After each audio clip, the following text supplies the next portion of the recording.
Hello guys, जैसा कि पिछले एपिसोड में यांग में जाफिंग और डबानी भी वहां पर आ गए थे और इनको शांत कराने की कोशिश करने लगे थे।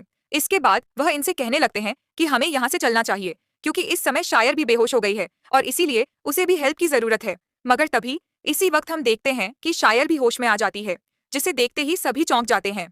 लेकिन अभी भी हम देखते हैं कि शायर को केवल हाउच के बारे में चिंता होती है और इसीलिए जब वह फिर से हाउ चेचन को ऐसा हालत में देखती है तब इसका वजह से सब और ज्यादा उदास हो जाती है। लेकिन असल में इस समय उसे बचाने के लिए इसके पास में कोई तरीका नहीं था। इसीलिए हम देखते हैं कि वह इसके बारे में कुछ भी नहीं कर पाती और वह केवल इसे देखकर रोने लगती है। जिसके बाद हम देखते हैं कि बाकी सभी भी इस बात से काफी उदास होते हैं, लेकिन असल में वे इस समय इसके बारे में कुछ भी नहीं कर पा रहे थे और इसीलिए हम देखते हैं कि वे इस बात से और ज्यादा परेशान होते हैं। तभी इसी बीच हम देखते हैं कि शायर अपना मुट्ठी खोलती है जिसमें उसने अभी भी बोरिंग लिया हुआ था और इसके बाद हम देखते हैं कि वह फिर से इस हाउ चैन को पहना देती है। इसके बाद वह इससे कहने लगती है कि तुम इसके लिए मुझे माफ कर देना क्योंकि मैं तुम्हें बचाने के लिए कुछ भी नहीं कर पाई।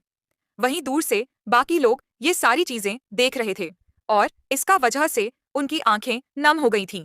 लेकिन तभी हम देखते हैं कि शायर हाउच के बिना नहीं जीना चाहती और इसीलिए वह खुद को भी मारने का डिसाइड कर लेती है।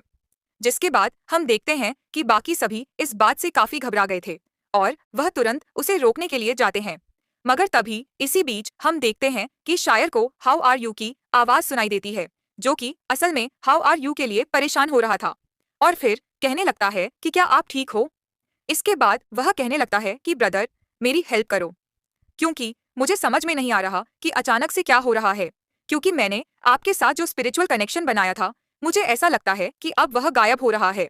तब इसके बारे में सुनते ही शायर इस बात से काफी खुश हो जाती है क्योंकि वह समझ गई थी कि अभी भी हाउच का बचने का चांस है। इसीलिए वह इनसे कहती है कि हमें हाउ चेचन को फैंटेसी पैराडाइज में लेकर जाना होगा क्योंकि हो सकता है कि वहां पर वह बच जाए।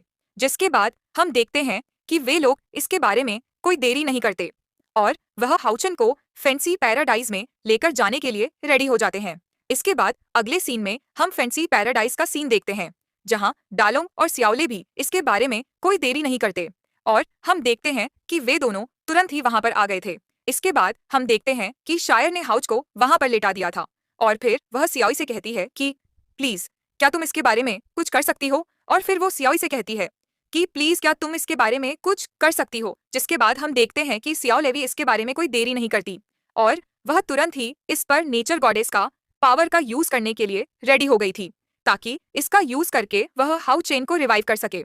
इसके बाद हम देखते हैं कि उसने इस पर एटर्नल लाइफ के पावर का भी यूज करना शुरू कर दिया था, जिसे देख सभी इसके लिए प्रे करने लगते हैं और कहते हैं कि प्लीज ये सक्सेसफुल हो जाए। वहीं उधर हम देखते हैं कि शायर भी इस बात से काफी डरी होती है क्योंकि अगर यह तरीका फेल हो गया तो फिर शायद इनके पास में हाउसिन को बचाने के लिए और कोई तरीका नहीं होगा। वहीं हम देखते हैं कि सियाओले भी इतना आसानी से हार मानने वाली नहीं होती। जिसके बाद हम देखते हैं कि यह पावर सच में हाउच के ऊपर काम करने लगती है और इसका वजह से उसकी इंजरी हील हो जाती है। तभी हम देखते हैं कि शायर जल्दी से हाउ चेन को अपने बाहों में रोक लेती है, लेकिन अभी तक भी हम देखते हैं कि हाउच होश में नहीं आया था और इसीलिए वे सभी इस बात से परेशान होने लगते हैं।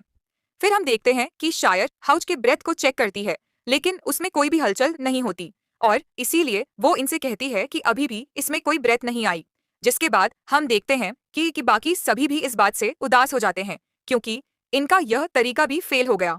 वहीं हम देखते हैं कि सियावले भी इस बात से उदास होती है और फिर वह कहती है कि इसका हार्ट में तो छेद हो गया है, जिसका वजह से मुझे लगता है कि कोई गॉड ही इसे बचा सकता है क्योंकि मेरे पास में तो नेचर गॉडेस की जितनी पावर थी मैंने उसे यूज कर दिया, मगर इसके बाद भी मैं इसके बारे में कुछ नहीं कर पाई।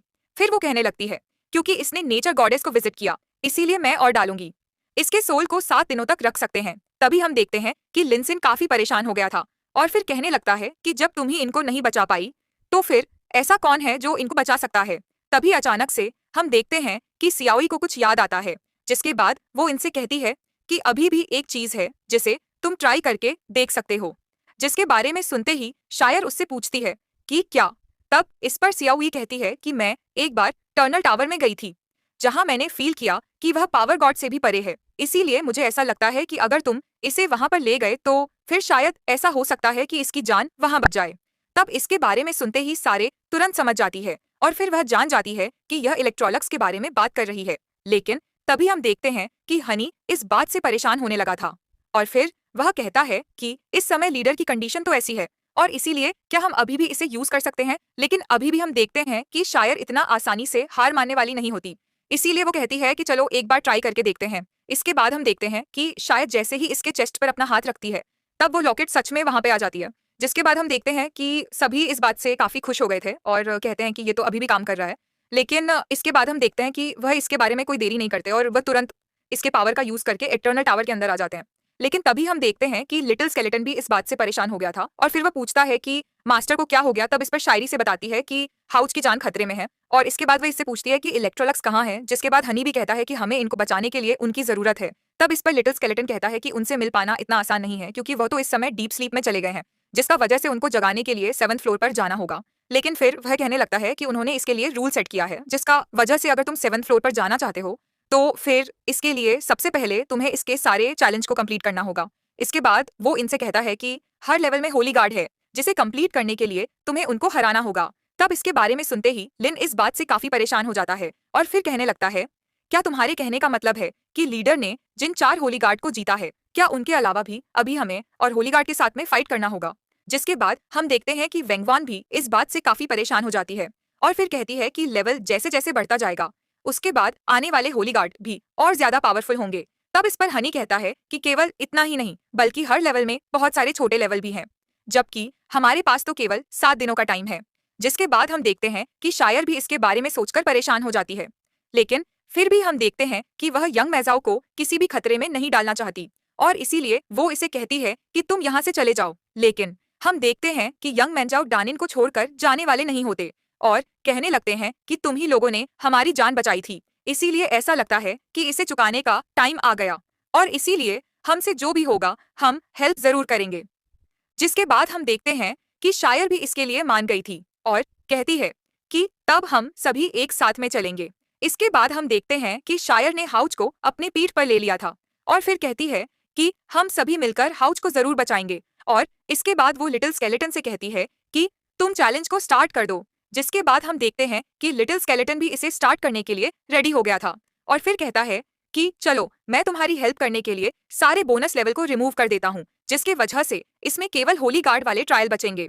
इसके बाद हम देखते हैं कि उसने 3rd फ्लोर के चैलेंज को स्टार्ट कर दिया था और फिर कहता है कि तुम जैसे ही लेवल 6 वाले होली गार्ड के ट्रायल को पास कर लोगे और फिर कहता है कि तुम जैसे ही लेवल 6 वाले होली गार्ड के ट्रायल को पास कर लोगे तो फिर उसके बाद 7th फ्लोर तुम्हारे सामने आ जाएगा। लेकिन इसी के साथ वो इनसे कहता है कि तुम्हें इसमें बहुत ज्यादा केयरफुल होना पड़ेगा क्योंकि इस समय इटर्नल टावर बिना किसी ऑनर के हो गया है, जिसका वजह से होली गार्ड को चैलेंज करने में तुम्हें जो डैमेज मिलेगा इटर्नल टावर इसे रिकवर नहीं करेगा। लेकिन इसके बाद भी हम देखते हैं कि शायर को इसके बारे में कोई चिंता नहीं होती और वह कहती है कि चाहे इसके लिए कोई भी कीमत क्यों ना चुकानी पड़े लेकिन फिर भी मैं इलेक्ट्रोल से जरूर मिलूंगी। इसके बाद हम देखते हैं कि वह आगे बढ़ने के लिए रेडी हो जाते हैं और शायर हाउस से कहती है कि हम तुम्हें कुछ भी नहीं होने देंगे। लेकिन फिर भी हम देखते हैं कि यह चीज इतनी आसान नहीं होने वाली क्योंकि इसमें इनका सामना बहुत पावरफुल होली कार से होगा। तो इसी के साथ ये एपिसोड यहीं खत्म होता है। इस वीडियो को लाइक और इस पे कमेंट जरूर कर देना और आप लोग सब्सक्राइब नहीं करते हो, सब्सक्राइब करके बेल आइकन नोटिफिकेशन ऑन कर लेना, जिससे मैं वीडियो अपलोड करूं तो सबसे पहले आपको मिले। Thanks for watching.